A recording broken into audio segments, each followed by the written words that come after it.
Fala galera, sejam bem-vindos a mais um episódio da Sociedade da IA.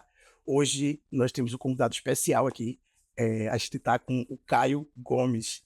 O Caio, ele é executivo de dados e de IA e ele liderou times em empresas como a Amazon nos Estados Unidos, o Booking.com na Holanda e o Nubank aqui no Brasil.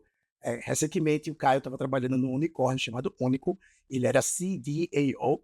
E o Caio também tem uma grande presença nas redes sociais, na internet. Ele tem o canal próprio no YouTube dele, que é o Fisiculturista, e ele participou no Nerdcast do Jovem Nerd e outras participações aí na web. Seja muito bem-vindo, Caio. E, como sempre, estou aqui com a minha amiga Camila. Nós somos a Sociedade da IA e é um prazer começar mais esse episódio. Caio, dá oi aí pro pessoal. Olá, tudo bem, pessoal? Muito obrigado, aqui estamos. Ei! Então, isso aí, muito obrigado. Amei. Isso aí. Mila, dá oi. Oi, galera, bem-vindos a mais um episódio. Caio, obrigada pela sua participação. Essa semana vai ter muita coisa legal, muita notícia legal. Então, vamos começar aí esse bate-papo sobre inteligência artificial e as notícias do universo da IA.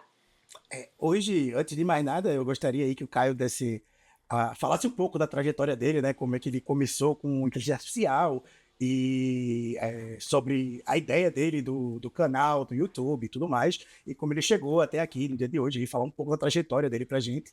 Tá, não, tudo bem. Bom, é que eu sou tão velho, gente, que eu comecei a trabalhar com isso antes do termo Data Science existir. Eu comecei a trabalhar com Machine Learning lá em 2007, 2008, e quando surgiu o termo Data Science em 2012, eu estava perfeitamente colocado para assumir uma primeira posição de direção numa grande empresa brasileira, no Apontador MapLink, que era um dos 10 maiores sites do Brasil na época. E desde então venho trabalhando sempre aí, liderando times nessa interface de AI, dados, tecnologia e produto. Então, trabalhei na Booking por muitos anos, fiquei alguns anos na Amazon, depois fui para a Nubank, depois eu tive algumas passagens aí por algumas startups. E estou para começar uma nova empresa ainda, que eu não posso falar qual que é, mas logo mais posso querer anunciar. E é isso, assim, tenho trabalhado aí, tenho sorte de ter sido um dos primeiros executivos de dados do Brasil, uma das primeiras pessoas a trabalhar com Data Science. Então, graças a Deus, eu acho que eu consegui ter uma influência positiva aí no ambiente de Data Science ao longo dos últimos anos. Espero continuar tendo por muito tempo ainda. Caio, fiquei com uma dúvida aqui. Você falou do termo, o Jonatas falou do termo da CDAO. Para quem não sabe, assim, para quem não manja, quais são mais ou menos as responsabilidades de um CDAO e o que é que significa essa sigla? CDAO é Chief Data and Analytics Officer. Então, basicamente, eu sou o executivo responsável dentro da empresa por tudo que é dados e analytics. Toda a estrutura de dados e tudo isso. Recentemente, surgiu outro termo, que é o CAIO, que é o Chief Artificial Intelligence Officer, que se lê Caio, então eu brinco que é um cargo que eu exerço desde o dia que eu nasci. Tenho mais de 40 anos aí de experiência nesse cargo. Verdade. Porque algumas empresas começaram a separar a área de dados e a área de AI. Mas eu sempre trabalhei nas duas áreas em conjunto, né? AI e dados em conjunto. Mas é uma tendência um pouco recente de algumas empresas separarem as duas. Não sei se vai dar certo isso, mas então eu sempre falo que, assim, usando a terminologia moderna, eu sou responsável por toda a área de CDAO e CAIO, né? CDAO e CAIO. E as minhas responsabilidades é tudo que vai da área técnica, então garantir que a estrutura de dados funcione, que os produtos de dados funcionem, mas também com pensamento executivo. Então, cuidando de cultura, pensando de estratégia, pensando em planejamento futuro. Então, normalmente eu sou o cara que senta ali no conselho dos diretores para poder ter essas discussões nessas áreas que são especiais. É um cargo que no Brasil ainda não é tão comum. Aqui no Brasil é mais comum ter a pessoa que tem o cargo de Head of Data, que normalmente é um papel mais tático, não estratégico, e eu gosto mais de sentar na área estratégica, né? Então é isso que eu tenho feito nos últimos anos. Entendi. É realmente uma área bem nova, né? Como você falou, a coisa do Data Science surgiu aí em 2012, né? O termo.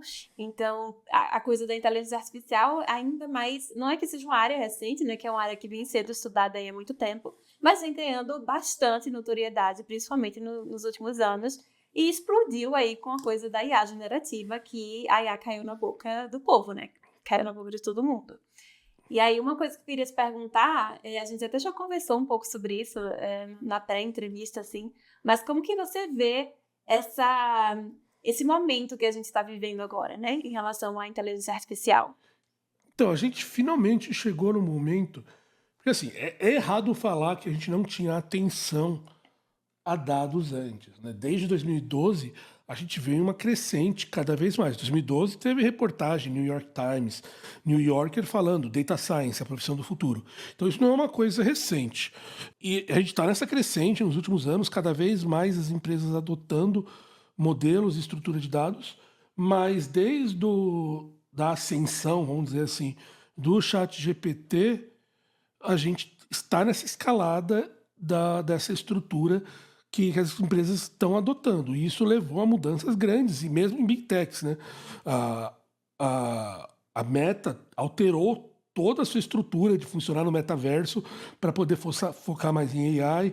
Então, isso trouxe uma atenção extra a um movimento que já estava em crescimento. Mas o interessante é que isso gerou agora uma situação onde a gente tem diversas empresas que querem fazer AI e não sabem como fazer AI. Vou dar um exemplo. Eu tenho um mentorado meu, não vou dizer quem que é, obviamente, que ele me falou o seguinte: cara, a minha empresa quer acabar com a área de Data Engineering, quer criar uma área de GenAI. Eu falei, parabéns, seu CEO vai falhar, porque ele está querendo fazer isso. Então, assim, o que acontece é que muita empresa está entrando nesse hype, não entendem como fazer isso, não entendem as necessidades e acabam falhando em relação a isso. E mesmo empresas grandes, mesmo empresas muito grandes. São poucas as empresas no Brasil, hoje em dia, que têm um pensamento estratégico de como se utilizar dados e AI. Não adianta você falar que você só vai fazer AI se você não faz dados. Se você vai querer fazer uma RAG, como é que você vai fazer uma RAG se você não tem dados bem estruturados? Se você não, então, sem ter essa estrutura, essas empresas vão falhar. E é isso que a gente vai começar a ver cada vez mais. Então, para mim, eu sempre brinco que para mim é o melhor mercado do mundo, porque eu tenho todas as opções do mercado inteiro para poder trabalhar. Mas para muitas empresas vai ser um mercado bem dolorido agora, nesse momento, porque elas vão tentar fazer coisas e vão falhar. Pô, tinha uma coisa que eu queria ter te perguntado, eu não sei nem se posso perguntar aí ao vivo. Não, eu ia perguntar do canal, o que é que parou, se você planeja voltar. Cara, por que eu parei com o canal? Várias coisas me passam na minha cabeça por causa disso. Falta de tempo. Vida adulta, empresas, cada responsabilidade maior. Eu tive uma frustração de perceber que, para quem não entendeu, o meu canal é sobre física, né? Eu sou físico de formação e eu tinha um canal que eu falava sobre física. E eu tenho uma frustração que eu estou há anos aí falando de física online e eu percebi que eu não conseguia, de certa maneira, explicar após algumas interações com o meu público, eu percebi que algumas coisas muito básicas de física não eram compreendidas. Eu entrei numa fase de falar, pô, o que eu estou fazendo? Eu estou aqui há anos falando e uma coisa básica eu não consegui ensinar aí. E a terceira coisa, que é uma coisa natural, é que exige um afastamento natural da física, né?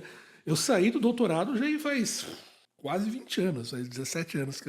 Então, assim, apesar de eu acompanhar ainda, de eu ler, de eu estudar ainda, não é uma coisa que mais está na parte do meu dia a dia há muito tempo. Então, isso gera um afastamento natural pô, amo física, amo falar sobre física, mas não é parte do meu dia a dia há muito, muito, muito tempo, né? Então, isso acaba gerando também um certo desconforto ali de falar sobre isso.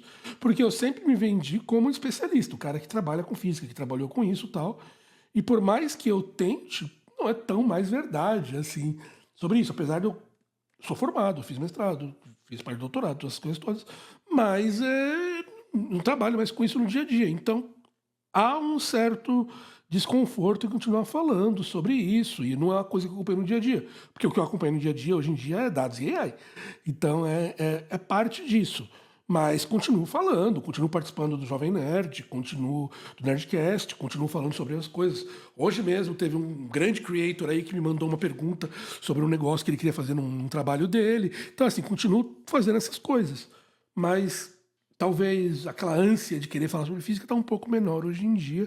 Como eu falei, porque parte dos meus esforços estão em outras coisas. E somado a tempo, gente. Eu fiz 40 anos esse ano, então, assim, aquele mundaréu de energia que eu tinha antes não tem mais. Então eu brinco que hoje em dia o meu tempo livre eu gosto de passar com a minha esposa, gosto de jogar RPG e gosto de tocar bateria. É isso que eu gosto de fazer no meu tempo livre. Então, puta, ficar naquela coisa de ficar editando vídeo de madrugada e tal, começa a ficar um pouco mais cansativo. Sim.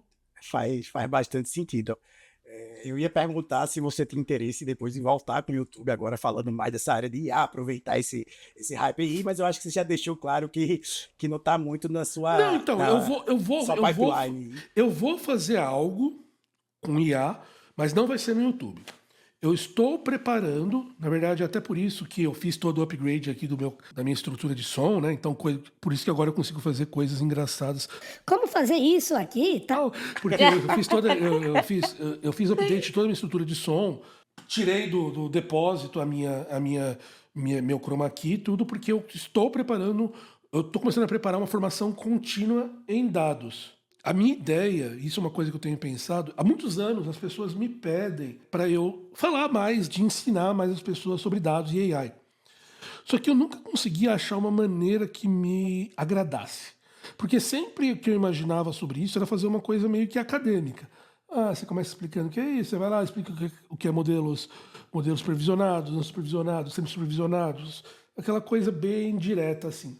O que eu acho que não é interessante. Tem muitos livros, tem muitos cursos já fazendo isso. Então eu nunca consegui fazer isso. Daí eu tive uma ideia algumas semanas atrás de fazer uma coisa diferente. Aproveitar que a gente está tendo esse hype das LLMs, eu vou começar explicando para as pessoas um pouco como uma LLM funciona.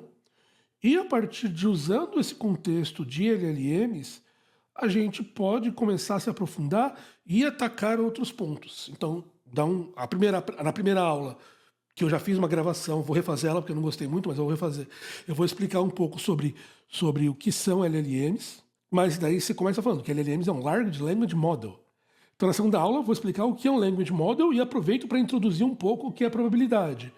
Na terceira aula, e assim eu vou indo, aula a aula, explicando como são as coisas diferentes. Então, depois, uma aula mais pra frente, eu posso falar um pouco sobre RAG, daí eu posso falar um pouco sobre Data Pipelines, ou eu posso falar sobre bancos de dados vetoriais. E depois, uma aula mais pra frente, a gente pode falar de como fazer Zero Shot Learning. Eu aproveito para explicar o que é classificação. Então, eu uso esse contexto de LLMs, mas para poder trazer as pessoas para esse conhecimento de dados para poder aprender. E ao redor disso, algumas pessoas já começaram a pedir, eu queria aprender mais a programar, tudo. Daí sim eu posso fazer coisas mais específicas, um curso de Python, coisas mais específicas que vão indo em volta de uma formação contínua. Então é isso que eu tenho pensado em fazer na área de dados ali. Massa. Eu gosto muito dessa abordagem, porque assim, vou dar um exemplo prático assim, da minha vida. Eu estava lá estudando engenharia eletrônica e vou dizer que às vezes ficava meio chato ver aqueles circuitos todos e ficar estudando ali para fazer prova. E às vezes tinha até uma prática no aula, mas é tipo assim, faz um circuito, passa abaixo. E tipo assim, sabe, não tinha muita aplicação na minha vida. E aí eu tava assim, bem desacreditada assim da faculdade e eu entrei numa equipe de robótica. E aí quando eu entrei na equipe de robótica foi quando mudou tudo. Porque o que começou a acontecer? Eu precisava criar um robô e o robô precisava andar. Então, aí a partir desse momento, é tipo assim, qual é o circuito que eu vou usar para mexer esse motor? Aí, tipo assim, o ruído, será que se eu usar um filtro passa baixo, eu tiro o ruído? Então eu começo a linkar, eu começava a estudar as coisas da faculdade por causa daquela aplicação prática que eu queria aprender. E aí eu aprendi muito mais em, sei lá, quanto tempo na equipe de robótica eu passei, um ano e meio, do que às vezes em cadeiras que eu estudava, né? Então, é muito legal quando você vai a partir de uma aplicação que é uma coisa prática, e aí você aprende o conceito que você precisa para aprender aquela aplicação. Então, eu acho que isso prende muito mais a atenção das pessoas e faz a coisa ficar muito mais interativa do que você realmente começar no começo, que é aprendizado supervisionado, que é aprendizado não supervisionado, e a pessoa, tipo assim, sim, mas pra que eu quero saber isso, sabe? Então, gostei, acho que vai ser muito legal. Então, a ideia é pegar isso. E a ideia é formar uma pessoa de dados? Não, nesse momento não. Mas criar um grupo de pessoas que entenda mais como isso funciona. Porque hoje em dia ainda não, mas vai ser impossível a gente fazer qualquer coisa em 5 anos sem utilizar alguma coisa de GenAI. Então, entender um pouco melhor como isso funciona vai te permitir extrair melhores resultados sobre isso. Então, como é que a gente vai fazer isso funcionar melhor? Dessa maneira. Então, vamos agora tentar ensinar as pessoas como extrair o máximo desse tipo de modelo para poder entender. E evitar essas tomadas de decisões malucas, como a que eu falei, do cara que quis acabar com o time de Data Engineering porque ele queria investir em GenAI. Sim, total. Tem muita gente falando sobre, tá se formando uma bolha, a bolha da IA, e as pessoas estão falando que tá hypado demais, e aí, você acha que tá numa fase ruim? Se a AI está numa fase ruim, Não, tipo assim, porque começou a falar muito, e tipo assim, todo mundo acha muito sensacional. E aí criou um hype muito grande, e agora talvez chegou no momento que saturou, que as pessoas estão começando a ver muitas coisas ruins associadas, aí tem gente dizendo que a IA tá numa bolha, e aí tem pessoas falando, talvez as empresas tenham criado um hype tão grande, tanto produto com IA e jogando IA em todo o canto, que tá se criando até uma certa conotação ruim quando as pessoas escutam falar de IA. Você acha que isso tá acontecendo? Não, então, deixa eu tentar explicar. Isso é um tema muito engraçado, porque eu acho que eu dei umas 10 mentorias. Assim, gente, quando eu tô nessa transição de trabalho, muita gente me pede, Caio, faz mentoria comigo, tal. Daí eu nunca dei o tempo, né? Daí eu falei assim, tô em transição de trabalho, deixa eu abrir aí, ó. 4 mentorias por dia. Quem quiser, pega aí, faz aí, me paga é um preço muito simbólico para alguém com meu nível de experiência. Me paga aí, eu faço aí, 4 por dia. Então, nas últimas 3 semanas, meu trabalho integral tem sido da mentoria. Mas, eu sempre falo sobre esses tópicos exatamente assim. Vamos observar como é que é a cadeia de valor de computação tradicional. Eu vou dar valores que não são reais, tá? Mas é só para poder explicar o conceito. Vamos imaginar que, sei lá, Intel, AMD e tal, tem um valor de venda ali de 50 bi de dólar. Estou dando um valor, tá? Não sei se é esse. Daí você vai para aplicações intermediárias, aplicações de cloud, infraestrutura, elas têm uma aplicação lá de 200 bi de dólar. E daí você vai para aplicações de alto nível, Adobe, iFood, todos os programas que são construídos em cima disso, eles vão ter lá um valuation de 600, um tri de dólar. Então é um mercado que do mais baixo nível para o mais alto nível sobe. Vamos ver o contrário, vamos ver como está o mercado de AI, de GenAI, GPUs e tal. A NVIDIA tem, sei lá, um valuation, está gerando revenue de 20 bi, aplicações intermediárias, que é OpenAI, que a Amazon tal, está em 10 bi, e aplicações de alto nível está em 1 bi. Então, o que acontece é que a estrutura de valor do AI ainda está ao contrário. Quem está ganhando grana com essa desgraça é a NVIDIA. E quem não está ganhando é quem faz a aplicação final. Então, isso é uma situação muito perigosa para a formação de uma bolha, porque as pessoas não vão trabalhar para não ganhar dinheiro, elas vão para ganhar revenue, né, para poder ganhar cada vez mais. Então, enquanto a gente estiver nessa situação, é bem complicado. Então, a gente está num momento que o que acontece é que a gente precisa ver o crescimento de empresas que vão utilizar esse valor para poder gerar revenue. E o que a gente não está vendo ainda. Como eu falei, basicamente quem ganhou grana com o mercado de GenAI hoje em dia é NVIDIA e OpenAI. Só. O resto é só promessa. E quando a gente não vê esse mercado virar, eu acho que a gente está num risco de ser uma bolha, sim. Mas a gente tem que entender que não é uma coisa que vai sumir. Gente, o mundo foi disruptado. A gente não vai voltar para um mundo onde não existia um Geppetto da vida, onde não existia um Anthropic da vida. Isso não vai acontecer. O que vai acontecer é que vai demorar um tempo até isso começarem a virar aplicações de verdade. Então, muita gente tem falado, a empresa de 1 bi de dólar com uma pessoa, né, que é o novo sonho. A empresa que vai ter uma pessoa que vai fazer tudo via AI e vai valer $1 bilhão. Gente, com o mercado que a gente está, a empresa pode até valer $1 bilhão. Só que o revenue que ela vai ter não é verdade. Então isso não é sustentável. O que a gente precisa ver é o mercado ir para um modelo de sustentabilidade onde essas aplicações vão valer a pena. daí entra o problema. Atualmente, rodar um modelo como o GPT é extremamente caro. Então, você não consegue extrair muito valor disso. Então, assim, tem várias coisas que a gente vai ter que fazer para chegar lá, mas a gente vai chegar, isso é um fato. Mas é uma mudança do paradigma de produto, é uma mudança do paradigma de desenvolvimento para que isso aconteça. Mas a gente vai chegar lá com certeza. Uma coisa que o Sundar Pichai falou, que é o CEO da Google, eu estava vendo uma entrevista com ele, e ele falou assim, que a gente ainda não sabe fazer aplicações para IA, porque ele comparou um pouco com a mudança de quando foi de web para mobile.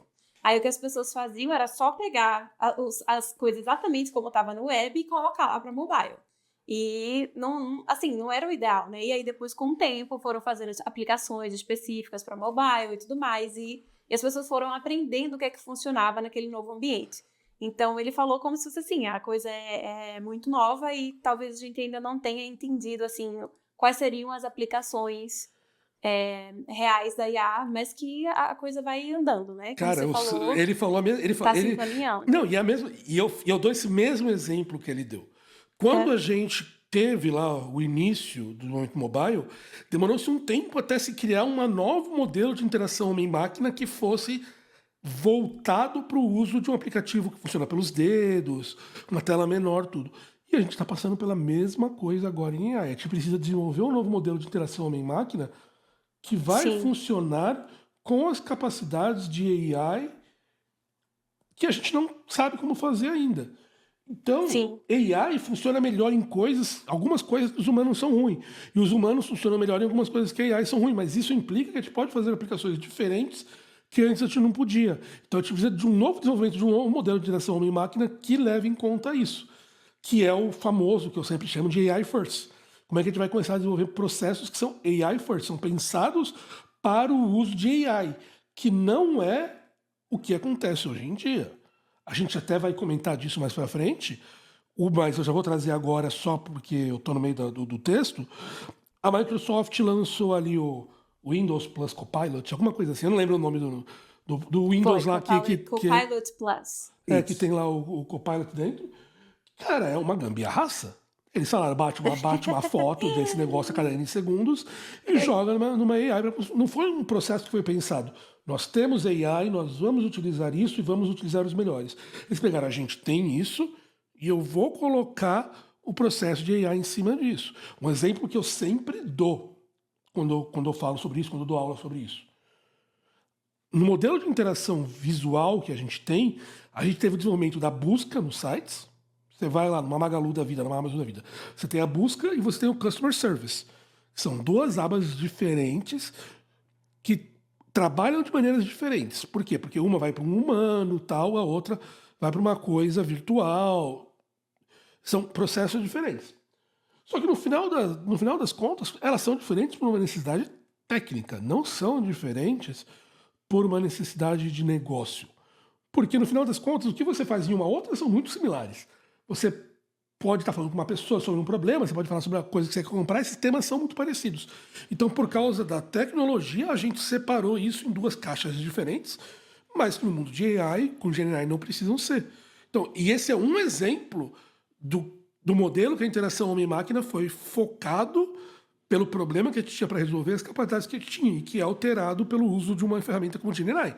Então a gente vai começar a ver essas novas estruturas surgindo, essas novas aplicações que vão ser feitas em relação a isso. Um exemplo que eu normalmente gosto de citar, e isso aqui não é jabá, tá, gente? É um exemplo que eu gosto de citar. Tem uma startup brasileira, que o CTO é um amigo meu, o Arost, que é a Magi. Eu acho que esse é o nome dele, que é um banco que funciona exclusivamente via GenAI. E eles pegaram o quê? Em vez de fazer um banco tradicional que você entra, você tem seus saldos, eles pensaram, se a gente tem uma ferramenta, como é que eu posso focar isso diferente? E eles fizeram uma ferramenta que funciona melhor para diversas situações que a gente traz no nosso dia a dia.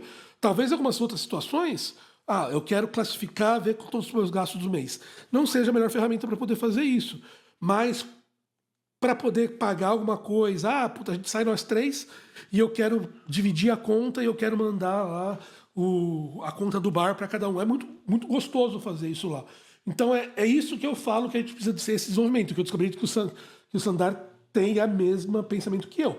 No entanto, apesar de ele ter o mesmo pensamento que eu, a Google falhou muito feio no lançamento do AI na busca, onde eles fizeram exatamente isso que eu acabei de criticar. Eles pegaram uma ferramenta que foi criada para o uso antigo e só aplicaram AI em cima ali rapidinho para ver o que cola. Então, assim, ele tá com a ideia, mas não estão aplicando isso na empresa dele, né? E isso traz um comentário de um cara que era do Reddit, eu esqueci o nome dele, eu posso até olhar depois para confirmar aqui, mas esse ex-funcionário do Reddit, eu acho que ele era CEO do Reddit antigo, ele disse justamente isso, que essas empresas, elas sabem que elas estão vendendo produtos incompletos, elas sabem que elas estão mandando coisas que ainda não são ideais para o mercado, elas só precisam gerar algum valor para justificar os gastos que elas estão tendo. Então, se elas estão mandando produtos que não estão otimizados ainda, são produtos que não são perfeitos, né, que elas sabem que estão longe de perfeitos, mas elas estão tentando gerar algum lucro, alguma coisa, algum dinheiro entrando de volta para justificar todos os gastos que elas estão tendo para acionista, para investidores, né, todas essas coisas. Então, elas precisam jogar coisa do mercado, mesmo que não sejam coisas que vão ser o carro-chefe do futuro, para poder justificar para essas pessoas aí o porquê de tanto gasto em IA. E você falou aí da falha, né, do Google com a AI Overview, e aí eu vou trazer aí para Camila, trazer a notícia para a gente falar um pouco da notícia da AI Overview. Circulei e voltamos para a notícia. Então, o que aconteceu? Isso. A gente falou até no podcast passado sobre esse AI Overview, né? E a gente falou também sobre algumas das maiores críticas que estavam acontecendo, que era, por um lado, as pessoas que realmente criavam o conteúdo, que estavam reclamando que o tráfego não estava mais indo para elas como estava antes, né? E reclamando que, basicamente, o Google consumiu aí tudo que tinha para consumir para treinar o seu modelo, e agora estava lançando uma ferramenta que ia dificultar a vida desses produtores de conteúdo. Essa foi uma crítica. E a outra crítica que estava tendo bastante era por conta das alucinações. Várias respostas erradas e várias coisas que os usuários estavam mostrando por aí, respostas bem absurdas. E aí, por causa da proporção que isso tomou, o Google ele fez um blog post sobre isso, onde ele explicou mais ou menos, primeiro, como que funcionava o AI Overview e também o que tinha causado esses erros. Então, a primeira coisa que eles falaram é que, bom, muitos desses prints que estavam rolando por aí eram falsos. Foi a primeira coisa que ele falou. Principalmente esses que eram os piores, assim, que foi a coisa do fumar cigarro na gravidez, sabe? Teve umas coisas assim bem absurdas. Um que era que podia deixar o cão no carro. Essas coisas eles disseram que nunca aconteceu. Mas que realmente tiveram algumas falhas que aconteceram. E aí eles explicaram que é o seguinte: esse AI Overview, ele não funciona como um modelo de um chatbot do jeito que a gente está acostumado. Eles têm sim um LLM por trás, mas ele é projetado para fazer tarefas de pesquisa e ele é integrado com o sistema de classificação do Google. Então, o que acontece? As informações que eles mostram, elas são respaldadas pelos principais resultados da pesquisa. Então, o que acontece é que eles não alucinam como o ChatGPT alucina, por exemplo, que é completamente fora ali, ele criou aquilo da cabeça dele. O motivo do erro do AI Overview é outro, que os dois principais que eles citaram foi falta de informação disponível, então às vezes é uma pergunta muito obscura ali que não tem nada ou pouquíssima coisa na internet sobre aquilo, e a segunda coisa que foi muito interessante, que foi interpretações incorretas de nuances de linguagem. Ou seja, o que aconteceu, principalmente o que eles citaram foi o da pedra. Tinha uma alucinação que era assim, perguntava quantas pedras a gente deve comer por dia. E aí o Google dizia, você deve comer entre 1 a 5 pedras por dia. E aí quando eles foram ver no que é que isso estava linkado, tinha um artigo de um site que era um site de sátira. Então não era um site sério. E esse site tinha feito um artigo, mas era um artigo de brincadeira, dizendo que geólogos estavam dizendo que você devia comer de 1 a 5 pedras por dia para ter todos os seus nutrientes ali fundamentais. E aí o que aconteceu é que essa não é uma pergunta que o usuário geralmente faz, não era uma pergunta que era feita. E aí quando essa pergunta foi feita, uma das únicas informações disponíveis era esse site, né? Um dos melhores matches era esse site, que era um site de sátira, que a IA não consegue diferenciar o que é um conteúdo sério do que é um conteúdo de humor. Então, ele deu essa informação como se fosse de verdade. Então, não é uma alucinação assim do nada, realmente, da cabeça do modelo, entre aspas. Foi uma falta de interpretação de um site que realmente existia, né? Uma informação que realmente existia ali. E eu achei isso bem interessante, assim. Outra coisa que eles falaram que eu amei foi que eles fizeram testes da ferramenta com perguntas que as pessoas geralmente fazem, né? Só que o que acontece é que depois que a ferramenta foi lançada, o comportamento do usuário mudou. Porque começou a surgir uma avalanche de perguntas sem sentido. Que são perguntas que não são feitas geralmente, mas que são perguntas que meio que são de propósito para tentar fazer com que o modelo erre para gerar conteúdo. Então isso era uma coisa que talvez eles não anteciparam, não se prepararam para isso. E eles disseram que tomaram algumas... aquele, o usuário ele sempre faz merda. Você tem que estar preparado para o usuário fazer merda. Então, daí vem um ponto que eu até postei sobre isso no LinkedIn, que o que aconteceu no Google não foi uma alucinação. Porque a alucinação é quando um modelo começa a entrar, basicamente falando assim, nos tails do modelo, né? E você começa a entrar em áreas onde o modelo teve pouco treinamento. Aqui foi o problema da seleção da informação que eles trouxeram, que você falou. Eles trouxeram um site errado e o modelo corretamente trouxe a informação que estava naquele site. O problema foi que eles trouxeram, falando em termos técnicos, o RAG que eles trouxeram trouxe a informação errada para o modelo sumarizar. Então esse é o problema que a gente está enfrentando ali no Google. Não é uma questão da LLM alucinar, porque não foi uma alucinação. A gente encontrou qual que foi a resposta que ele deu.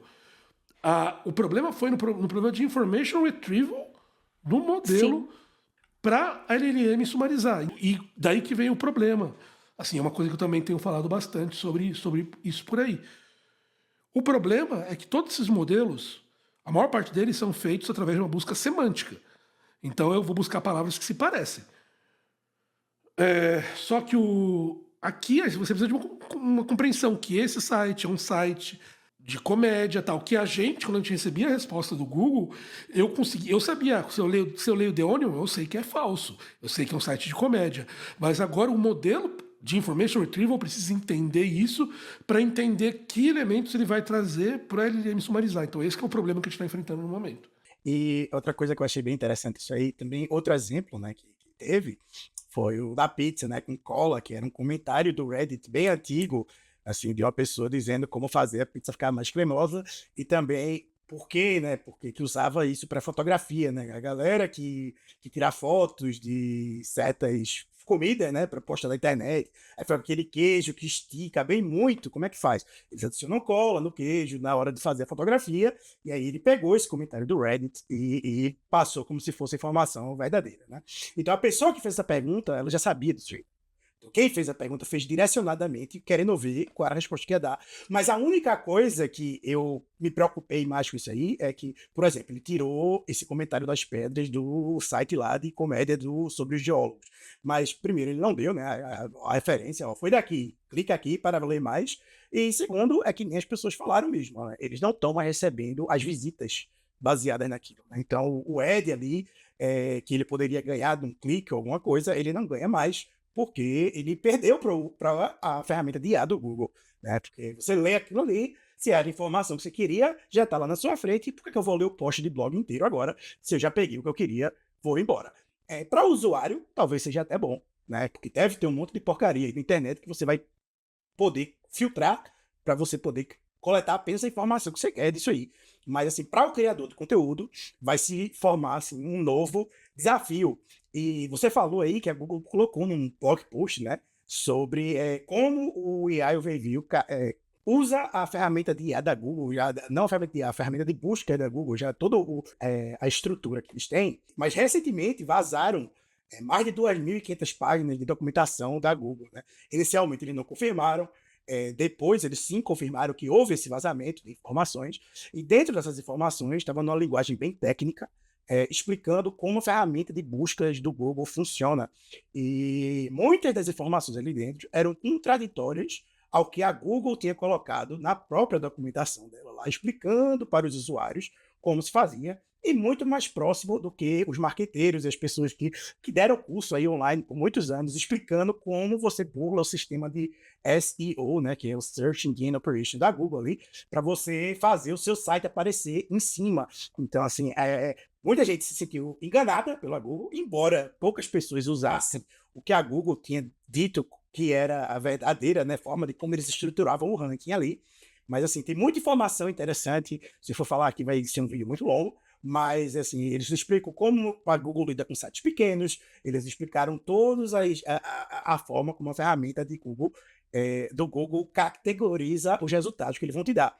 Então, com isso em mente agora, e você sabendo que a AI vai pegar aquele site que vai estar nesse rankingzinho ali e vai dar aquela informação para você, o que é que você quer? Você quer o clique? Você quer que a sua informação seja distribuída? Você quer que a pessoa vá no seu site para comprar, clicar? Então, assim, eu acho que ficou muito difícil para prever o que está acontecendo. Então, vai ser o que vocês falaram, é uma mudança, né? Não vai dar para você pegar o que já estava antes feito e enfiar na mesma caixa. Vai levar um tempo aí de adaptação, vai ter uma curva de aprendizado para o pessoal começar a entender como se usa a nova ferramenta do Google. Mas a verdade é que, atualmente, não tem ninguém satisfeito com o que a Google está fazendo. Do criador pequeno ao criador médio ou grande, a quem vendia online, quem só usava, o usuário em si, os resultados não estão agradando ninguém. Então, assim, não se sabe exatamente o que está acontecendo, mas a Google diz que não tem nada de errado, mas ninguém está satisfeito com isso aí. E depois desse vazamento, provavelmente algumas cabeças aí vão rolar lá na Google. E é isso aí, estamos vivendo momentos de muito drama, muita polêmica aí e pouco resultado financeiro para essas grandes empresas aí. A única pessoa que nunca falou que está indo à toa é quem comprou ações da Nvidia há uns 3 meses atrás, que não fui eu, porque eu me recuso a seguir esses conselhos que os blogs me dão na internet com o algoritmo do Google. E aí, às vezes, eles acertam e eu podia estar ganhando uma grana agora, mas eu não estou, porque eu não comprei, não segui o conselho que me deram há uns 3 meses atrás. Mas é isso. Essas aí são as notícias da Google da semana. Então, eu acho que é interessante a gente entender.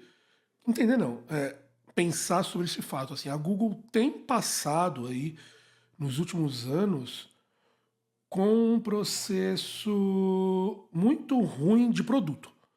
A Google tem tido diversos problemas de produto e eles precisam repensar toda a estrutura de produto que eles têm aí. Mesmo se a gente for pensar de produtos novos, qual foi o último grande lançamento da Google? Faz bastante tempo ali que eles tiveram. E mesmo se você for pensar, pode ser o Google Assistant, mas o Google Assistant ele entre partes a defesa do Google contra o Alexa, contra o Siri. Então, assim, faz muito tempo que eu não consigo pensar de nada que o Google fez que é um produto novo. Então, o departamento de produto do Google está passando por uns bons anos difíceis ali. Eles vão ter que repensar tudo isso aí para poder ver. E a gente tem visto isso agora, a direção que eles têm dado ali nessa questão da LLMs, que eles têm chutado para tudo que é lado e não têm atingido nada. Eu acho que o último programa inovador da Google foi o Gmail, né? Depois do Gmail, o que a Google lançou de inovador?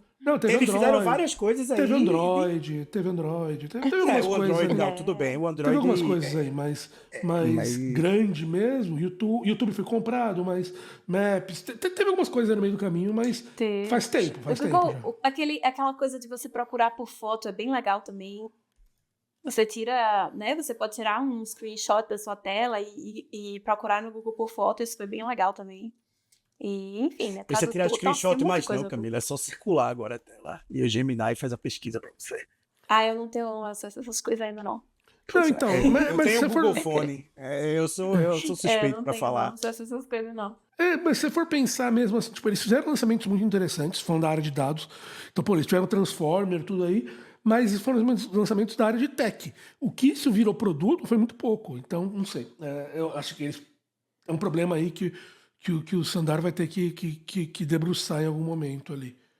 Se quiser conversar, me chama aí, cara. A gente discute aí. A gente discute. Vou A gente colocar para também. quem tiver interessado, vou colocar o link do podcast que eu assisti com a entrevista dele, que é interessante. Ele tem aquele media training dele, né, que tá em dia, ele dá uma desviada, assim, das perguntas, mas você escutando ele falar, você acha que tá tudo certo, nada errado. A melhor coisa que ele falou, né, nessa entrevista aí foi dizer que não tinha solução para alucinação mesmo, não. E que era uma coisa que estava na raiz do modelo e nem treinando ele mais e vai resolver isso aí, não. Não, o Ian LeCun concorda com ele, né? O Ian LeCun concorda com ele. E eu concordo também. A estrutura que os modelos mas de Transformers o ser são... humano alucina também, velho. Mas, o ser humano é também, diferente. tá ligado? A gente chama de alucinação. Não tem nada nesse mundo que é 100%. Eu assisti um vídeo do Ávila que ele lançou sobre IA, que até o nosso editor que compartilhou comigo sobre o vídeo do Ávila, ele fala sobre uma coisa que eu concordei muito, sobre o modelo de LLM, né? Porque assim como ele com cita e tudo mais, ele é um modelo que intrinsecamente ele vai estar fadado à falha e há várias coisas, né? Ele é muito bom para fazer certas coisas, mas ele nunca vai ser bom para fazer outras coisas. Mais treinamento nele vai só deixar os erros mais difíceis de serem ignorados. Porque a gente chama de alucinação algo que, quando a gente lê, não faz sentido para a gente. A gente lê aquilo ali e diz isso, não faz sentido. Então, Ou faz ele sentido, alucinou. mas não é verdade, né? Isso. Porque às Só vezes que, esse é o mais perigoso, é quando faz sentido, mas não é um fato real. mas para o modelo, ele não sabe diferenciar isso. Ele não sabe o que é um fato real e um fato falso. Né? Então, ele vai passar aquela informação, só vai ficar cada vez mais bonita. Ela vai ficar cada vez mais intrínseca ali no texto e você não vai perceber. Tá? E uma coisa que eu achei muito interessante que ele colocou no vídeo foi aquelas palavras que o ChatGPT usa que não era usada no dia a dia. Sabe aquelas palavras mais rebuscadas que a gente nunca usa? E ele bota os gráficos da quantidade de vezes que essas palavras apareciam na internet antes e depois do ChatGPT. E a curva é um negócio bizarro, assim, sobe muito, muito. Assim. Então, é perigoso a forma como a gente está lidando, como esses modelos são assim, infalíveis, né? Que eles não são ainda. E não acredito que eles vão ser nunca a LLM em si. Eu acredito do Ian ali, uma das coisas que eu concordo, até porque no episódio passado me criticaram, porque eu chamei o Ian de bobo, mas não foi que o Ian era bobo, eu disse que ele estava, né, fez um comentário bobo, tá? Foi isso que eu falei. Eu não chamei o Ian de bobo, não faria isso, mas concordo com ele nesse aspecto, que o modelo do futuro não é LLM. A LLM são modelos transitórios que vão ajudar a gente a chegar no modelo multimodal aí, que é o que a gente quer para o futuro da dominação da IA sobre a raça humana. Mas sim, Mila, você tem uma coisa que você queria dizer? Olha, eu quero fazer um desabafo aqui que já vai entrar num tópico que você puxou, que é um tópico da minha próxima notícia, que é sobre o uso da IA generativa no ambiente de trabalho, né? E como essa tendência está aumentando, as pessoas estão usando mais e tudo mais. E aí você falou de como aumentou a quantidade de palavras, né? Essas palavras-chave, assim, do ChatGPT, que o ChatGPT, ele tem a linguagem dele, né? Aquela linguagem default dele, às vezes você lê uma coisa, você sabe que foi o ChatGPT que fez. E às vezes você usa o ChatGPT e você acha que você tá arrasando, mas todo mundo tá sabendo que você usou ele, entendeu? Isso. Esses dias eu recebi um documento para revisar e era um documento com posts para rede social. E aí eu fui ler o documento e eu disse assim, essa pessoa que escreveu aqui, ela não se deu o trabalho de ler esse documento. Eu tenho certeza. O ChatGPT gerou e ela mandou para mim. Porque, é assim, o jeitinho dele, até se alguém que já tentou fazer post pra mídia social do ChatGPT, sabe que ele coloca uns emojis específicos. Sabe aquele emojizinho do foguete? É marca registrada do ChatGPT. Mas não era, mas virou. Virou, marca registrada dele. E aí eu li o documento e eu disse, meu Deus, eu tô gastando mais tempo revisando isso daqui do que essa pessoa gastou fazendo, tenho certeza. E aí já linka com a notícia que eu vim trazer, que é uma pesquisa da Microsoft, que é o seguinte, eles publicaram um relatório anual que é das tendências de trabalho. E eles fizeram umas pesquisas junto com o LinkedIn, e aí gerou alguns dados interessantes que eu queria trazer aqui para a gente discutir. Eles disseram que 2024 é o ano que a IA no trabalho será uma realidade. Dizem que o uso da IA generativa dobrou nos últimos 6 meses, com 75% dos, o que eles chamam de knowledge workers, né, que são trabalhadores que lidam aí com conhecimento, 75% desses trabalhadores mundial usando, tá? 75% do mundo todo. E aí, alguns insights que eles tiveram da pesquisa foi o seguinte. A primeira é que os funcionários querem usar IA no trabalho e eles não estão dispostos a esperar que as empresas alcancem. Porque isso, inclusive, bate com a minha experiência pessoal, que é o seguinte, todas essas ferramentas de IA generativa, a maioria das empresas ainda não tem uma política clara sobre elas, ou então a política é só proibir. Só que os funcionários vão usar, e eles não estão dispostos a esperar a empresa, tipo assim, disponibilizar, e se proibir, eles vão usar por fora, tanto que diz assim, olha, 78% dos usuários de IA estão trazendo as suas próprias ferramentas de IA para o trabalho. Ou seja, as pessoas, se você não fizer com que a sua empresa possibilite o uso, né, digamos assim, se você não permite, as pessoas trazem os seus próprios devices, né, usam o seu próprio celular, usam o seu próprio computador pessoal para ajudar a fazer essa tarefa. Então, diz aí, 78% trazem as suas próprias ferramentas, né? Das pessoas que usam IA no trabalho também, 52%, um pouco mais da metade, diz que não gosta de admitir que usou IA para fazer suas tarefas mais importantes, porque tem medo de parecer substituíveis, digamos assim. Então, as pessoas querem usar, elas estão usando, elas vão usar mesmo se você proibir, e elas estão com medo de dizer que estão usando. Então, eu achei isso um dado interessante, sim. E o que você acha? Você acha que essa é a sua experiência também? Então, eu acredito que sim. Não adianta a gente achar que você proibir o uso vai fazer com que as pessoas deixem de usar. A gente tem diversos exemplos onde isso acontece. Então, o que eu sempre recomendo é, gente, vamos criar aqui uma política de uso racional para essas ferramentas, que daí sim é mais fácil de usar. Porque se você esconder o problema, você não vai resolver ele. Então, essa é a questão. Assim, eu acho que a maior parte das empresas tem visto, mesmo que não queiram acreditar, um excesso de uso, que leva a problemas. Porque o uso dessas informações de maneira desmedida ou desregrada quebra LGPD, quebra diversas outras políticas de segurança que vão ser pensadas. Então, o perigo, né? Sim, então, e é um problema legal. Principalmente com quem trabalha com dados sensíveis, quem trabalha com código. Então, tipo, às vezes para gerar código, você tá colocando o código da sua empresa na OpenAI, né, na base deles. Então, é realmente perigoso mesmo.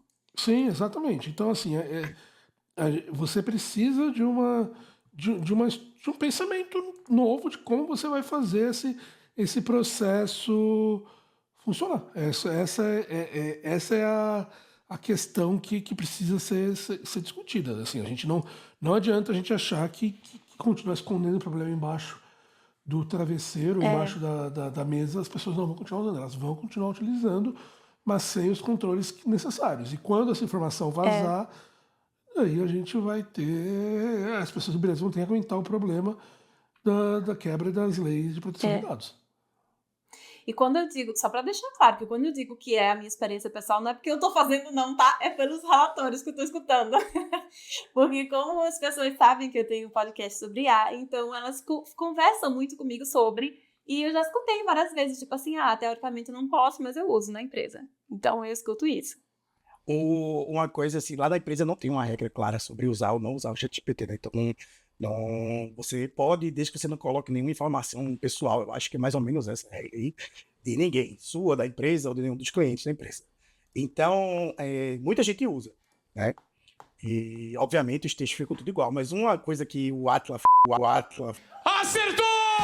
Fala do vídeo dele também, que eu achei muito interessante, é sobre artigos científicos que estão sendo feitos usando o ChatGPT atualmente.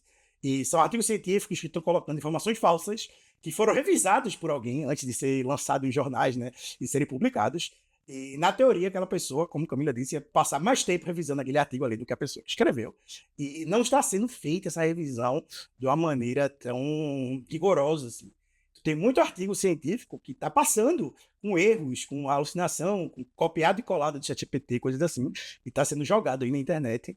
E se você for no Google Scholar, e outros lugares, você está achando aí muito artigo científico sendo escrito usando LLM, que está compartilhando informação falsa como ciência. Então, assim, é um momento bem perigoso, né, que a gente está vivendo para isso, a questão da informação. Porque não é nem só informação falsa criada de propósito para enganar.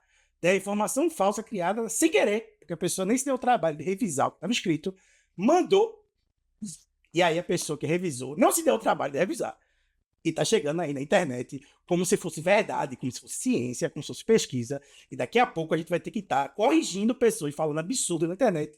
E eles dizem assim, mas você quer saber mais que o cara que estudou e fez doutorado e está publicando jornal na internet. Então, minha filha, você leu o papel, ChatGPT é puro aquilo ali. Não tem nada escrito ali que foi uma pessoa que escreveu. Mas, enfim, esse é o momento que a gente está chegando em breve aí na internet. Vocês viram uma reportagem que saiu essa semana num jornal, que no início da reportagem os caras colocaram qual que era o prompt. Então, assim, eles copiaram sem querer. Então, tava lá, assim, a reportagem, a jornalista tal, no início tava, escreva essa reportagem imaginando que você é um jornalista com mais de 20 anos. E o início da reportagem do jornal impresso, tá lá o prompt. É muito, muito bom. Tem vários artigos que tem aquela fala que ele sempre faz, que é tipo assim,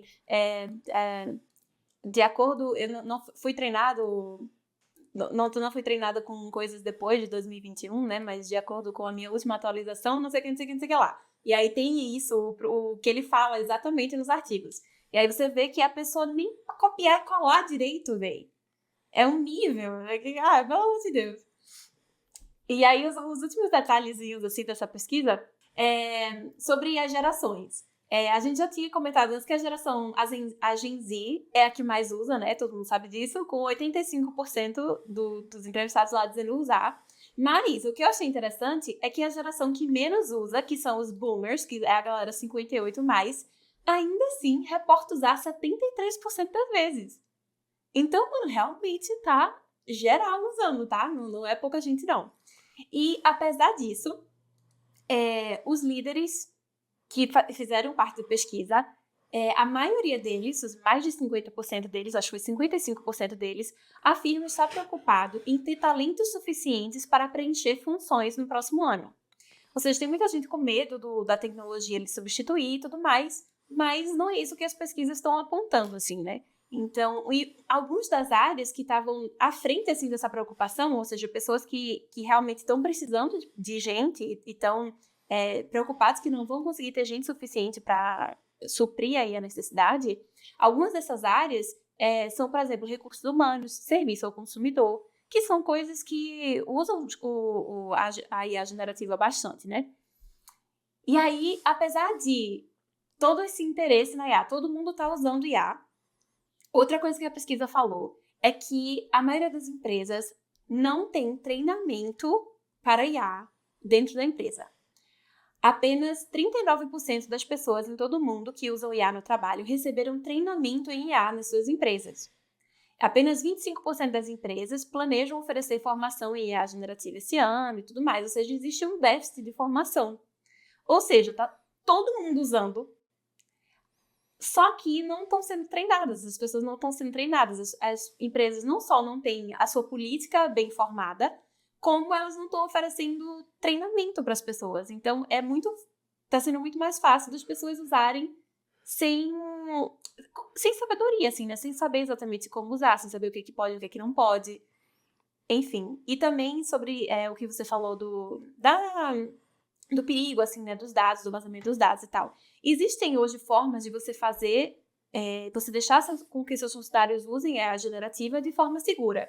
Seja fazendo uma parceria paga com algumas dessas empresas, seja rodando modelos localmente, né, modelos que são open source. Então, tem formas de fazer isso de forma segura e acho que existe um gap aí que as empresas têm que preencher de dar esse suporte para as pessoas usarem, né? Porque muito se fala sobre aumento de produtividade, mas tem que haver esse suporte aí das empresas também, do tipo, meus funcionários vão usar de todo jeito. Então, vamos ensinar como? Vamos fazer a nossa política aqui? Vamos ensinar o que pode e o que não pode? Para as pessoas aproveitarem essa produtividade sem ferir os princípios aí da empresa. Então, daí volta aquilo que a gente começou falando lá atrás, que é ter alguém que tem um pensamento estratégico nessas funções. Então, É isso que a maior Verdade. parte das empresas falham em não ter e achar que dados ainda é um AI é um pedacinho e não algo essencial. Assim, nos próximos 5 anos, se as empresas não começarem a alterar isso, essas empresas não vão sobreviver. Esse é o fato. Sim. Verdade. Qual que você acha, talvez seja esse, né? Talvez essa já seja a resposta, mas qual você acha que é a maior dificuldade em implementar IA e dados na empresa? Entender que não é uma questão técnica, entender que é uma questão estratégica, uma questão de negócios. Enquanto esse pensamento for achar que IA, dados é uma questão técnica, essa empresa nunca vai conseguir sair dali. Não começar a tratar isso como negócios. Esse é o ponto que 90% das empresas falham. Entendi. Porque nem sempre a pessoa que é muito boa tecnicamente, aí você, eu vou contratar um especialista em IA. E é uma pessoa que é muito boa tecnicamente. Mas se não for uma pessoa que tem, né, a estratégia, se você não tiver alguém olhando para a estratégia, muitas chances disso daí dar errado, né? Faz sentido. Pois é, eu acho que a gente falou muita coisa aí que a gente queria, a gente trouxe vários pontos interessantíssimos para se falar aqui. Tenho certeza absoluta que se a gente for entrar nesse lado mais de implementação, estratégia e empresa, o Caio tem assunto aí para falar para uns bons anos de podcast. Então, o que eu acredito é, você aí que tem mais interesse em saber disso aí, você pode achar o Caio Gomes no LinkedIn, você pode... poderia falar do canal do YouTube dele, mas não vai estar mais sendo atualizado por enquanto, aí vamos ver se vem alguma coisa nova. E checa as redes sociais do Caio. Caio, dá aí seu arroba, como a pessoa entra em contato Onde que com o pessoal você. te encontra? Até Claro. o link aí para sua nova aventura no lado de ensinar IA. Então o link ainda não tem, a gente está planejando. No LinkedIn, Caio Gomes, Caio Gomes, que eu mantenho meu nome dos Estados Unidos para os amigos de lá poderem me ver, me achar. No Twitter é o Caio C. Gomes, no Instagram Mr. Caio Gomes. E por aí, eu vou anunciar meu curso logo mais, lá no LinkedIn, no Twitter.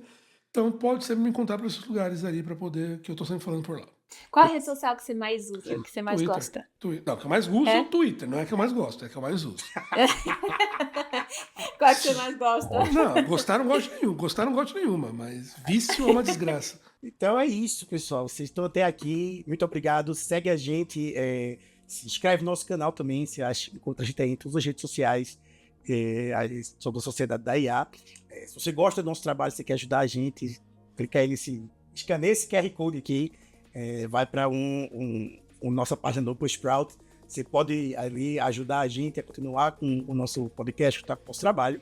E é isso. Camila, você quer dar tchau? Tem algum recado que você queira dar? Tenho. Quero agradecer o Caio por fazer parte aqui desse episódio. E as portas estão sempre abertas quando você tiver uma oportunidade, quiser voltar, quiser comentar alguma coisa, alguma notícia nova, fala com a gente, estamos sempre disponíveis. E muito obrigada. Obrigada, Felipe, editor que tá aqui. E simbora, Caio, dá um tchau pra galera. Deixa eu dar umas palmas aqui. Yeah! Felipe, eu quero isso aí no meu setup, me ensina como que eu faço. Isso aí, não, obrigado, gente. Obrigadão aí, obrigado pelo convite. Então é isso, galera. Obrigado aí pra vocês que assistiram até aqui. Um beijo, até a próxima. Tchau. Cheiro!